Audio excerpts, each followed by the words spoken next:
Vitamin D আমাদের শরীরের জন্য কিন্তু খুব বেশি প্রয়োজনীয় এবং আজকে এটার গুরুত্ব নিয়ে একটু বলব। সেটা হচ্ছে যে আমাদের যদি খাবারে ভিটামিন ডি কম থাকে, আ এছাড়া যদি এই ভিটামিন ডিটা যদি absorption কম হয়, অর্থাৎ আপনি খাচ্ছেন ঠিকই, কিন্তু শরীরে absorption কমে যাচ্ছে বা কম হচ্ছে। আর ভিটামিন ডি মেটাবলিজমে কিন্তু লিভার এবং কিডনি গুরুত্বপূর্ণ ভূমিকা রাখে। আ এই ২ টা অর্গানে যদি সমস্যা থাকে, তাহলে কিন্তু আমাদের শরীরে ভিটামিন ডির একটা ঘাটতি তৈরি হবে। যদিও সূর্যের আলোতে ভিটামিন থাকে না, কিন্তু এই আলোটা যখন আমাদের শরীরের চামড়ার মধ্যে পড়ে, তখন কিন্তু শরীরের মধ্যে ভিটামিন ডি তৈরি হয়। এটা খুব গুরুত্বপূর্ণ।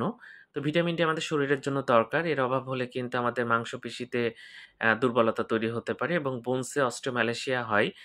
সেজন্য পেইন থাকতে পারে।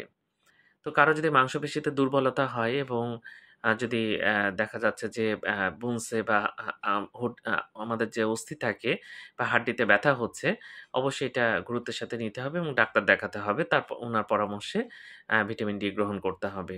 ধন্যবাদ সবাইকে।